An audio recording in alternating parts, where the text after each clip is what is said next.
The ghost thing, Ghost Talk is talking in the background. And Pretty Bird will be talking, and I'm going to read over the top of it, so yay.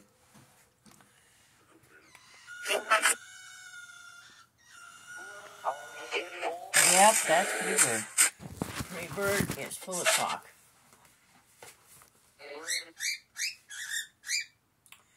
Get her away from me! Now, that we read that, that's Clive. And he was taken away with Darcy. Darcy is the head cop.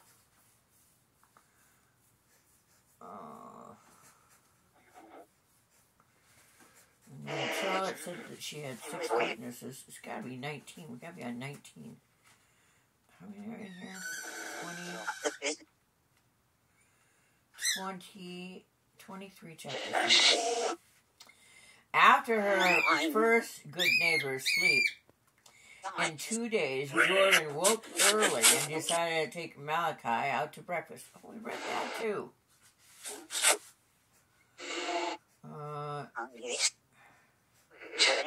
And she was looking for his leash, and she found it on top of something.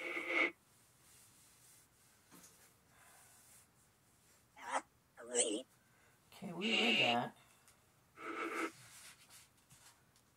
And then she read about what the lady who you know, there are some ghost hunters that go to cemeteries and they bring along music that the people who are dead might have heard. I saw them once. They were down in South Carolina or someplace. But I think that because everybody reads, sometimes they might like to listen in to reading. So I read. Pretty Bird is listening this time, but later on he won't be in my room. God, flies. Okay.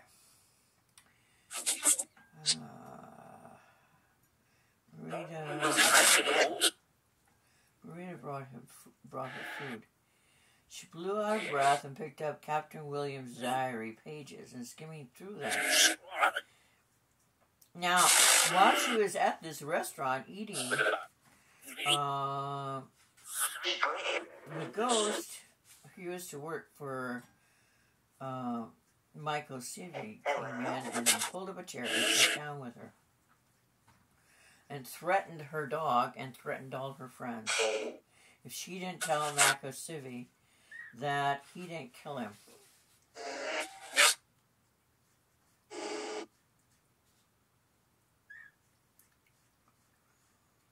And then she read about the mother of one young man who used cocaine until his death. And Garrett sat down and, yeah, we read all this. That's what happens when you don't have a bookmark. Garrett threatened her dog if she didn't tell today.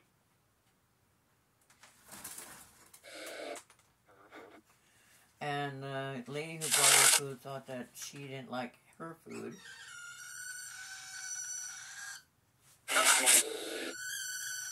Theodore, leave the bird alone. Theodore, that is not funny.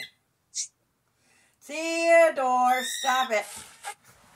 Theodore, I mean it. If you're going to be mean, you need to leave. Sadie's not in here tonight. Oh, Sadie, no. Sadie, go away. Go away, Sadie. Go away. Go away. Stay away from that. That is gross. Go away. Go somewhere else. After leaving Malachi in the care of Jace and Tom, she got into the Prius and headed for the marina. She needed to find Charlotte and ask her some poignant questions, but they would have to wait. She was running late for her appointment with Bob. Stay away from that. I mean, stay away. That is poop. Leave it alone.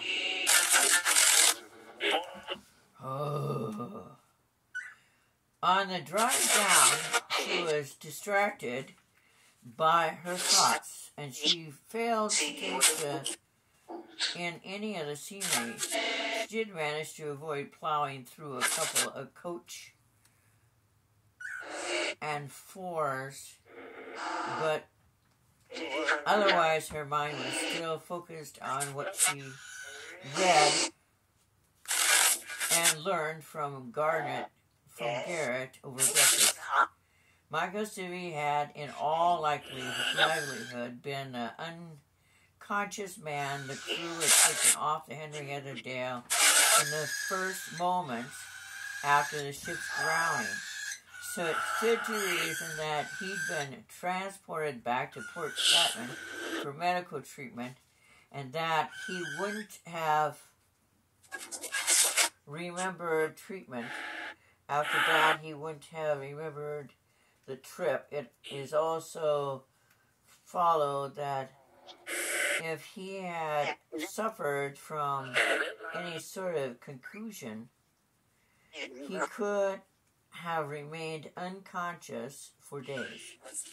But she didn't believe he'd survived that long. Before leaving the house, she double-checked the date of the newspaper article in the library that had it. What are you doing? Leave the bird alone! Ah!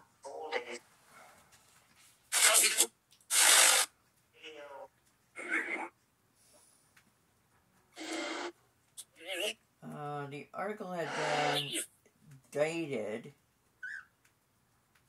just 2 days after the shipwreck, which in reality worked out to be a little more than 36 hours after Civi would have been brought back to town. The Henrietta Dale had run aground on the night of August 5th, 1893. Which meant that by the time Civi reached Port Chapman for treatment, it would have been the morning of the 6th, which in turn meant that the murderer could have killed Civi and dumped his body amid the chaos. It wasn't a stretch to be believed that his body wouldn't have been noticed until the morning of August 7th. The timeline worked. It would have been relatively simple to murder him, after all. The killer immediately needed to be someone whose presence at the rescue workers could have questioned, who made it a point of being in charge of transporting unconscious Civi to the doctor infirmary. Once he had Civi out of sight, it would have been easy to shoot him, dump his body under the wharf, all under the cover of darkness. If the killer had waited until that evening, he pulled up in front of the Wooden Boat Society headquarters and killed the engine. Followed the chattering group of tourists inside. She waited patiently for them to move aside so she could walk into Bob's office. The sooner she got this call over with, the sooner she could go home and verify her suspicion with Charlotte. "Sorry I'm late," she said to Bob. "Has your friend called yet?" "Nope."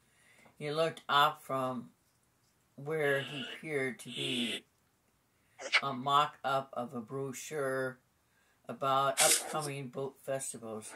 "You're good. When you didn't arrive right on time, I sent him a brief email asking him to delay his call for 15 minutes just in case." Jordan sat down across from him at the desk. "How do you want this to work? Do you want to put him on the speaker so that we can both talk to him?" Why don't we see what the performance is, Bob replied. I hear you had another visitor at your house last night. Yeah, Clyde Waters. She gave him a brief recap, and Darcy and I think he might have murdered Hoyt.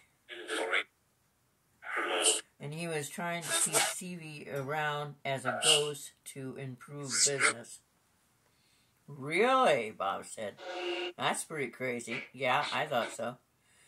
Who won't know? We won't know for certain until Darcy, her cell phone rang, cutting her off. It's probably her right now. Excuse me.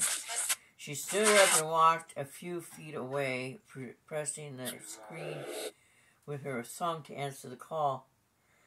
Tell me he's our guy, she said, without preamble. I don't know whether he is or not, Darcy said, sounding tired and exasperated. You're kidding me, right? No. The ballistics on the gun match, but he's lawyered up and not talking. Several guests also swear he never left the wine tasting event that evening, and they would have no reason to lie for him. So if he slipped out, I can't figure out how or when. And he's definitely not confessing to the murder, only to wanting to stop you from getting hold of the documents you need to solve Sivvy's murder. He's clamming up, and I'm protecting you. And he's claiming I'm protecting you and that you killed Hoyt. Jordan stared out the window at the neat rows of expensive power boats and yachts in the marina. So other than a sheer insanity of his faultily mentally processing, she said, slowly thinking it through, that means someone else might have planted the gun. Tragically, yes. I freaking hate this case. As of now, I'm concentrating on Sivvy as a personal interest because she has a strongest motive. Sally as a person of interest. Okay, she's the sister of the lady who was murdered. No, suicide. Okay, yeah, you wouldn't want to lock your doors when you leave. What? You wouldn't want to lock your doors when you leave. Hey, sorry, I'm a little touchy. She heard her fiddle with some papers at the desk. I can't believe I'm asking this. But can you question the ghosts and see if they have any of them know anything about anything? We could use the information to point us in the right direction. I can guess. Though they disappear with alarming regularity, Jordan replied. One of these days I'm going to ask them where they go. Not mind you that I'm sure I really want to know. See, don't stare at him. He hates that. Well, get back to me as soon as you can. Will you? I'm booking Waters on an attempted robbery, but a lawyer will have him back on the streets in hours. I'll call you as soon as I know anything. She ended the call. Sorry about that, she said, turning. That was Darcy, as I suspected. Yes, I heard. She froze mid-turn. He had a very, very scary looking, really, really big black gun in his hand. Oh my God! We like Bob. And it pointed at her. "But what about the conference call?" she asked, stupidly, staring at the hole in the end of the barrel. "I'm afraid I felt compelled to mislead you," Bob replied. "Oh my God! Now we have to read another chapter." But we have to turn off and read it without being listened to. Thank you for listening to us in this chapter with the bird.